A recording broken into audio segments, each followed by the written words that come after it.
Hello there, fellow folks. Welcome back to the channel, and welcome back to the Anime Podcast Show. And we are in the year of 2026. Hope everyone's New Year's went okay. To be honest, lately I've been slacking off on updates and what's been going on with my YouTube channel.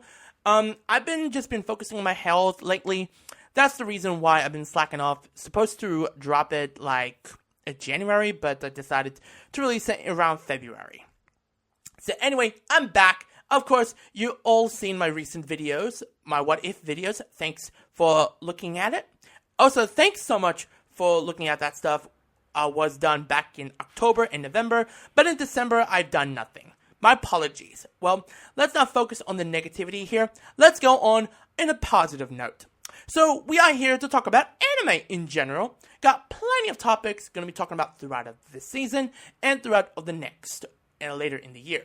So, I want to start off with the first segment of the show, and that'll be which anime series I got into during the post-pandemic era. This will be the first... No, sorry, my bad. This will be the next series I got into back in 2023. It's such a classy series where you step into the school full of magic. That would be another series on the next episode I'll be focusing on in the next one. But on this one, it's kind of a very similar, but differently. So I'll be focusing on this one, and you'll be enrolling to Arnold Academy. That series is called Iceblade Sorcerer Shall Rule the World. The Iceblade series is a light novel series written by Nana Makoshiba and illustrated by Riko Kori. It's been published by a website. It's called Sho Setsuka ni Noro since October 2019 until it was later acquired by Kodansha, who published it to release it, the series, since July 2020. It's still running today in both website and the Kodansha. However, for the light novels, it's been lately released for over 8 volumes. Now to their anime series, it was announced in April 2022, produced by Cloud Hearts. It's set to air from January to March of 2023, aired on TBS. For the dub, it streamed on Crunchyroll. I'd actually pretty enjoyed it. Anywho, what was my interest with the Iceblade series anyway? Well, quick story, y'all. I was on a hangout with a voice actor back in April 2023, and I got a highly recommendation that I didn't even know about, and there was a dub out there, and at the time the dub wasn't even finished yet. Then I started to take a look at the series until early July of 2023, just days after I finished watching Black Clover. Like I said, I really enjoyed it, but it's like your own typical situation in these series or franchises, but I hope one day we get a second season. But to be honest, I really enjoyed it, like I said. I don't know much about the story where they are right now, but I think where the progressing of the story is, these characters we get to see, like Amelia and, I forgot the other guy's name, but yeah, it's really interesting to see between romance, comedy, and seeing the high school life, by the way. Anyway, that was my interest with Iceblade Sorcerer. Now let's move on to a new segment of the show, and that would be called Anime of the Month. It's where I review what episodes or movies I've been watching throughout the month when I watched it. So for the first time, I'll be reviewing an OVA and 2 series with a brand new dubs. So I want to kick off with Kaguya-Soma. So I started way back in January of this year with Kaguya-Soma, Our Star Way to Adulthood. To be honest, there has been some pros and cons with it. Without the special, it felt like an epilogue to the entire story. Seeing Kaguya and Miyuki spending time together and reflecting on their memories in their high school days, and seeing type of a content I personally enjoy. After everything what I went to watch for the 2 episodes they released, but with everything what they have from the manga, it really sucks that they never got the chance to adapt everything. I'm really sad about it because I want to see the relationship grow and grow further as a couple with Kaguya and the president. So yeah, but it's nice to see all of them again, and it's great to see our favorite characters, and I did said it was a great time to watch. But heck yeah, I laughed, I cried a bit, but I had an amazing time, like I just mentioned. Now let's talk about the real how did I heard about this. So I thought we were getting a full continuation of Love is War, but apparently we didn't. They gave us an original story just reflecting on if it was season 4 of the Kaguya series. But something they showed us for the future, but we didn't. So I thought that we're getting their relationship development or even what adulthood actually looks like for them. Instead, what we got was more a reflection bonus chapter rather than a full continuation. And that's not a necessary bad, but it does change expectations for fans. If you're going to think this is season 4 energy, this might be disappointing for fans who is a hardcore, but if you go into thinking this is extra time with characters I love, then it hits differently. That's really the key with special explanation. But here's my pros and cons to this. It starts with the emotional, nostalgic factor. Watching them look back on everything reminds you why their relationship worked in the first place. It highlighted their growth without needing big dramatic moments. But the con is, it's not groundbreaking. It doesn't push boundaries. It doesn't add huge new stakes. And it doesn't re-innovate anything. It's comfortable, but sometimes the comfortable is good, but sometimes you won't. For me personally, I enjoyed the most. And I like the slower vibe. I like the reflection tone.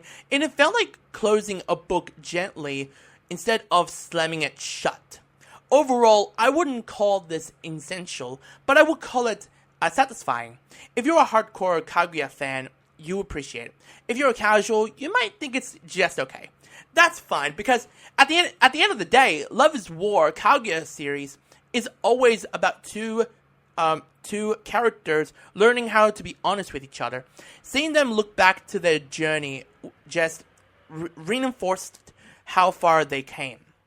And honestly here, that's a pretty solid way to wrap things up. Anyway, we had something be announced right after the special was released.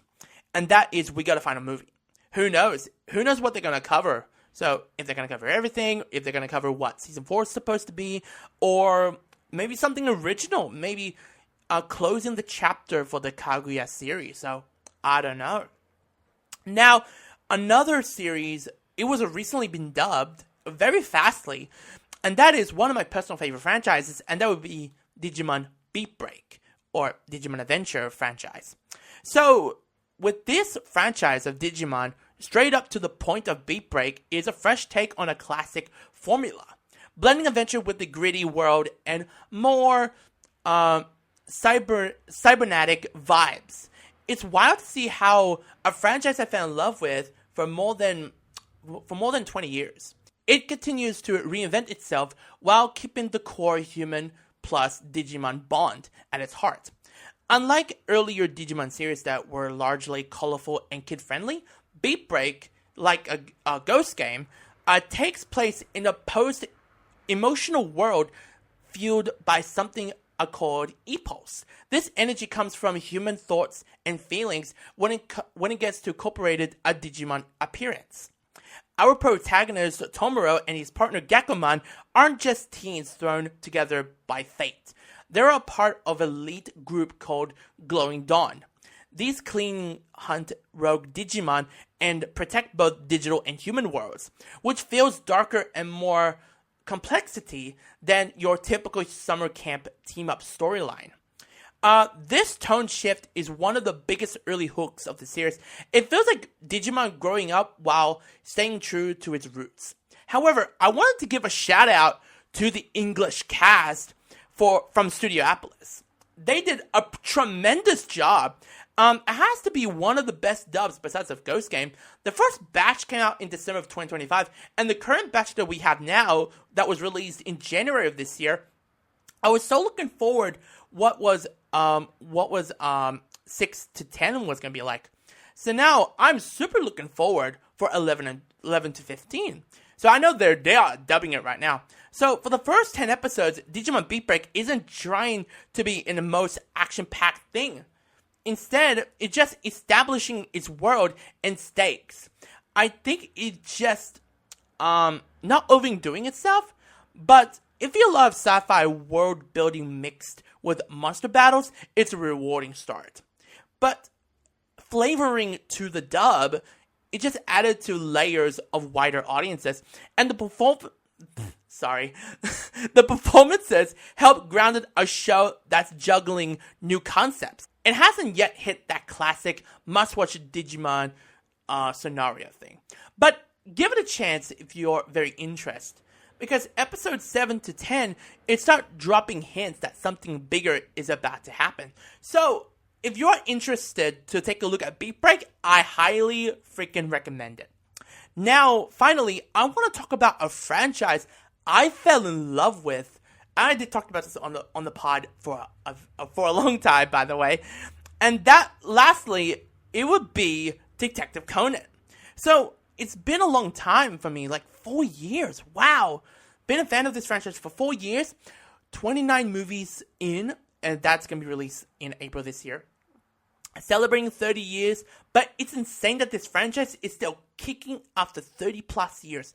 But with the dub's history, there was a different approach to this. Because they're localized as a kid series instead of a young adult series because they seen Conan as a child. I get it, but that's how it is. With their dubs, it gets complicated. But for years, as myself as a long anime fan, speaking of fandom, you get to see what was the dub back then compared to now. So, like, because back in the day, in the early 2000s, we known about this version of Conan that was released by, well, it was dubbed by Funimation, but it was released on Adult Swim and DVD, known as The West, called Case Closed. And it had a very deal with limited dub options. So, there's a history, I talked about this long time ago, but I don't know if you all remember this or you are very new to it. Let me explain. This pilot never got to air. So, it starts to air in 2000, by the way. There were plans on an English dub pilot of Detective Conan that was reportedly set to air on Fox Kids under the title Conan's Capers. These plans never came to fruition. This series never officially aired in that version, and it remains unconfirmed whether a full dub was completed or it was never exist, or just rumors of accounts that was a pilot pitch, possibly produced by a Japanese side with changes to character names and heavily edited content to make it a kid-friendly Western slot. And I remember this. I read something and said that Conan's Capers was originally supposed to air at the same time in the slot that they have was gonna air with Digimon Adventure 02, Power Rangers Time Force, and Spider-Man Unlimited. How I know about that? Like I said, I mentioned about this in a previous episode and Conan Anniversary. I believe there was an unreleased trailer, but it was only for a narration. I'm not sure if it's still on YouTube. Oh, I'm not that sure. So I think it was Osho Productions. They got the rights for it. I don't remember who's gonna be Conan, Ran, or Kogoro, or Shinichi. I don't know because it never been confirmed. So yeah. So with the Funimation dub, the early episodes back in the 2000s just mentioned, but somehow they stopped for around 130. I don't know where it is from the Japanese, but yeah. So around 2019, Bang Zoom got the rights to dub Conan, but the only thing they got to dub is a TV special and feature films. Like with the 20th anniversary special, episode 1, called The Great Detective Turned Small, and the multiple films like Zero the Enforcer, the Love Letter movie, Fist of the Blue Sapphire, and the most recent film with Black Iron Submarine, one of my favorites. And other effect, like the Masilla Group dub in the 2020s, covered chunk of later episodes, but it wasn't a full run because it was shown on Tubi, but the way they done it, it was dubbed in Miami, but yeah, it's a very bad dub. No offense to everybody be a part of it, but and also props to the 4 VOs who got to come back to reprise their roles. Yeah, it was a very bad dub. But now, this is from last year, 2025. This is mid. TMS Entertainment commissioned a brand new dub and dubbed by Studio Nano, releasing a chunk of episodes, and not only they got rid of the name Case Closed, they used the title Detective Conan. I'm very happy they kept the original name. I'm so happy. And of course, this is a big deal because this is the first official dub and of course, it's focusing on the main series. I'm so happy about it. And it's been years that I want to see this proper dub. And it treats the material with more fatal to the source material than it was the localized version. Instead of dubbing every episode in strict in chronological order, Studio Nano is releasing carefully selected chunk of batch of episodes and arcs as what they released. So the first release was Conan vs. the Black Organization collection, episodes like the roller coaster murder case and the reunion with the Black Organization, and many more. Then the second batch focused on Rivals of the Great Detective, with more episodes released earlier this year. And it's not a straight run like Naruto or One Piece will get, but it's something Detective Conan fans, like myself, have been asking for ages. But a way to experience the series in the dub without waiting decades or relying on the entirety on the subs. But for longtime fans, especially ones who never got to watch the entire series dubbed, Studio Nano effect feels like a breath of fresh air.